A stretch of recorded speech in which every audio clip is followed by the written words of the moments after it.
కాసేపట్లో తెలంగాణ కేబినెట్ సమావేశం కానుంది. ప్రస్తుత రాజకీయ పరిణామాలతో పాటు పలు కీలక అంశాలను ఈ కేబినెట్ సమావేశంలో చర్చించనున్నారు. స్థానిక సంస్థల ఎన్నికలపై కీలక చర్చ జరగనున్నట్టు తెలుస్తోంది.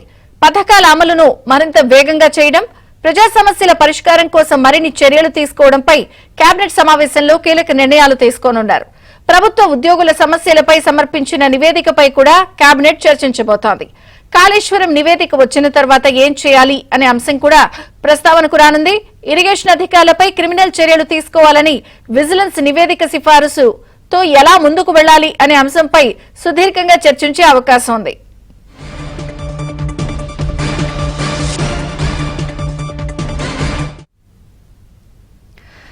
కాసేపట్లో కేబినెట్ సమావేశం తెలంగాణ జరగబోతోంది. ఉద్యోగుల సమస్యలు ప్రధానంగా బనకచెర్ల కాళేశ్వరం అంశానికి సంబంధించి కమిషన్ ఇచ్చిన నివేదిక, అలాగే దాదాపుగా 32 అంశాలని ఈ కేబినెట్ సమావేశంలో పొందుపరిచి చర్చించబోతున్నారు. అప్డేట్స్ నరసింహరావు అందిస్తారు. నరసింహరావు. ఎస్ విజయ చంద్రిక, ఇప్పుడే ముఖ్యమంత్రి రేవంత్ రెడ్డి సచివాలయానికి చేరుకున్నారు. మరికొద్ది సేపట్లోనే కేబినెట్ సమావేశం ప్రారంభమవుతుంది. దాదాపుగా 30కి పైగా అంశాలపైన ఈరోజు కేబినెట్ సమావేశంలో సుదీర్ఘంగా చర్చించనున్నారు. సో చర్చించిన తర్వాత కొన్ని కీలకమైనటువంటి నిర్ణయాలు కూడా తీసుకునేటువంటి అవకాశం ఉంది. అందులో ప్రధానంగా ఉద్యోగుల సమస్యలపైన చర్చించేటువంటి అవకాశం ఉంది. ఈరోజు ఉద్యోగుల సమస్యలపై చర్చించి వారికి ఒక తీపి కబురు చెప్తారనేటువంటిది ఆ సమాచారం అయితే మనకు అందుతూ ఉంది. దాదాపుగా 57 అంటే రాష్ట్ర ఖజానా పైన ఇబ్బంది పడినటువంటి దాదాపు 57 డిమాండ్లని రాష్ట్ర ఉద్యోగ సంఘాల నేతలు 3 మెన్ కమిటీకి ఇచ్చారు. సో 3 మెన్ కమిటీ అధికారులకు సంబంధించినటువంటి 3 మెన్ కమిటీ, అదేవిధంగా ఉద్యోగ సంఘాల నాయకులు నిన్న కేబినెట్ సబ్ కమిటీతో సమావేశమయ్యారు. ఈరోజు మళ్ళీ కేబినెట్ సబ్ కమిటీ, అదేవిధంగా ఉద్యోగుల 3 మెన్ ఉన్నతాధికారుల 3 మెన్ కమిటీ ఈరోజు ఉదయం కూడా సమావేశమైంది. సో ఈరోజు వారు ఇచ్చినటువంటి ఉద్యోగులు ఇచ్చినటువంటి డిమాండ్లపైన కేబినెట్ సమావేశంలో చర్చించబోతా ఉన్నారు. అందులో ప్రధానంగా డిఏలు 5 పెండింగ్లో ఉన్నాయి. కనీసం 3 డిఏలు ఇవ్వాలని చెప్పి రాష్ట్ర ప్రభుత్వాన్ని ఉద్యోగ సంఘాలు కోరుతూ ఉన్నాయి. అయితే ఈరోజు దానిపైన చర్చించి ఒక డిఏ ఇచ్చేందుకు సుముఖంగా ఉన్నట్లుగా తెలుస్తుంది ప్రభుత్వం. మనకు అందుతున్నటువంటి సమాచారం మేరకైతే ఒక డిఏ ప్రకటించేటువంటి అవకాశం ఉంది. కేబినెట్ సమావేశంలో దానికి ఇవ్వాలని చెప్పి తీర్మానం చేసేటువంటి అవకాశం ఉంది. దాంతోపాటుగా ఎప్పటి నుంచో కూడా హెల్త్ కార్డులకు సంబంధించి వారు డిమాండ్ చేస్తూ ఉన్నారు. తాము కూడా కొంత చెల్లించుకుంటాము, హెల్త్ కార్డులు ఇవ్వాలి, ఎంప్లాయ్మెంట్ హెల్త్ కార్డ్స్ ఇవ్వాలని చెప్పి కోరుతూ ఉన్నారు. దానిపైన కూడా చర్చించి ఈరోజు ఒక కీలకమైనటువంటి నిర్ణయాన్ని ఉద్యోగుల హెల్త్ కార్డులకు సంబంధించి కూడా తీసుకునేటువంటి అవకాశం ఉంది. అయితే చాలా వరకు రిటైర్మెంట్ అయిన తర్వాత కూడా బిల్లుల కోసం చాలామంది ఎదురు చూస్తూ ఉన్నారు. అదేవిధంగా ఉద్యోగాలు చేస్తున్నటువంటి వాళ్ళు కూడా చాలామంది సరెండర్ లీవ్లకు సంబంధించినటువంటి డబ్బుల కోసం ఎదురు చూస్తూ ఉన్నారు. సో వాటన్నింటిపైన కూడా ఈరోజు ఒక నిర్ణయం తీసుకునేటువంటి అవకాశం ఉంది. రాష్ట్ర ప్రభుత్వం అయితే ప్రతి నెల 500 నుంచి 1000 కోట్ల వరకు పెట్టి త్వరితగతిన పెండింగ్ ఉన్నటువంటి ఉద్యోగుల పెండింగ్ బిల్స్ అన్నింటినీ కూడా క్లియర్ చేయాలనేటువంటి ఆలోచనతో ఉంది. సో ఈరోజు కేబినెట్ సమావేశంలో దీనిపైన కూడా చర్చించి ఒక కీలకమైనటువంటి నిర్ణయాన్ని తీసుకునేటువంటి అవకాశం ఉన్నట్లుగా తెలుస్తూ ఉంది. దాంతోపాటుగా వర్షాకాలం స్టార్ట్ అయింది. రైతులంతా కూడా పంటల సాగుకు సంసిద్ధమైపోయి ఉన్నారు. సో రైతులకు ఎక్కడా కూడా ఎరువుల ఇబ్బంది లేకుండా, కొరత లేకుండా, విత్తనాల కొరత లేకుండా చూడాల్సినటువంటి అవసరం ఉంటుంది. కాబట్టి దానిపైన అంచనాలకు సంబంధించి చర్చించి రేపు సన్నద్ధంగా ఉండే విధంగా కొన్ని కీలకమైనటువంటి నిర్ణయాలు తీసుకోబోతున్నారు.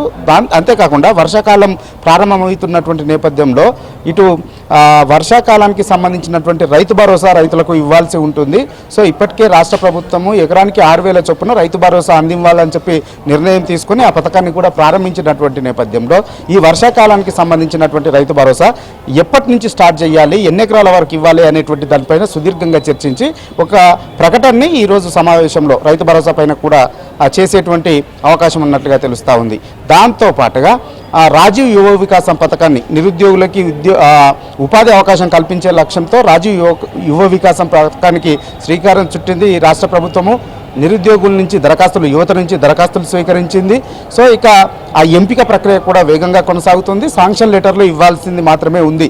సో ఈ నేపథ్యంలో ఎక్కడా కూడా అర్హులకు అన్యాయం జరగకుండా, అనర్హులకి లబ్ధి చేకూరకుండా తగు జాగ్రత్తలతో ముందుకు వెళ్ళి పర్ఫెక్ట్గా ల్యాండ్ చేయాలి, అనేటువంటి లక్ష్యంతో ప్రభుత్వం ఉంది. సో దాన్ని ఎప్పటి నుంచి శాంక్షన్ లెటర్లు ఇవ్వాలి, ఎప్పటి నుంచి దీన్ని పూర్తి స్థాయిలో అమల్లోకి తీసుకురావాలి అనేటువంటి దానిపైన కూడా ఈరోజు సమావేశంలో చర్చించేటువంటి అవకాశం ఉంది. సో దానిపైన కూడా ఒక నిర్ణయాన్ని ప్రకటించేటువంటి అవకాశం ఉన్నట్లుగా తెలుస్తుంది. ఇక దాంతోపాటుగా ఇటీవల ఏపీకి సంబంధించినటువంటి బనకచెర్ల లింక్ ప్రాజెక్టు పైన విస్తృతమైనటువంటి చర్చ జరుగుతూ ఉంది. ఇటు రాష్ట్రంలో కూడా, తెలంగాణ రాష్ట్రంలో కూడా పొలిటికల్ హీట్ను పెంచుతుంది.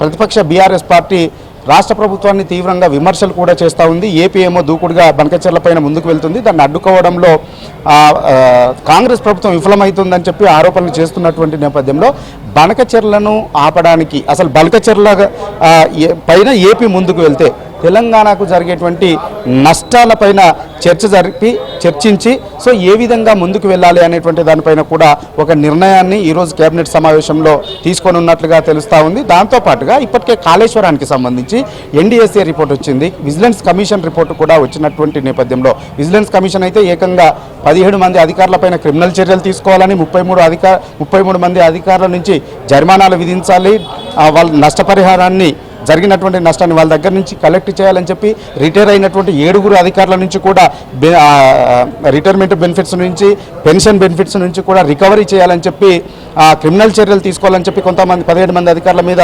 సెక్షన్లను కూడా ప్రతిపాదించినటువంటి సిఫార్సు చేసినటువంటి నేపథ్యంలో రేపు కాళేశ్వరం కమిషన్ రిపోర్ట్ కూడా రాబోతుంది. తుది దశలో ఉంది. జూలై 31వ తేదీ వరకు కమిషన్ ఫైనల్ రిపోర్ట్ ఇవ్వడానికి కూడా సిద్ధమవుతుంది. సో ఇటు విజిలెన్స్ కమిషన్ రిపోర్ట్ మీద కావచ్చు, అదేవిధంగా ఇటు కాళేశ్వరం కమిషన్ రిపోర్ట్ వచ్చిన తర్వాత దీనిపైన ఏ విధంగా ముందుకు వెళ్ళాలనేటువంటి దానిపైన కూడా ఈరోజు సమావేశంలో చర్చించబోతా ఉన్నారు. వీటితో పాటుగా ఇంకా చాలా అంశాలపైన సుదీర్ఘంగా చర్చించి కొన్ని కీలకమైనటువంటి నిర్ణయాల్ని తీసుకోబోతుంది ఈరోజు రాష్ట్ర కేబినెట్.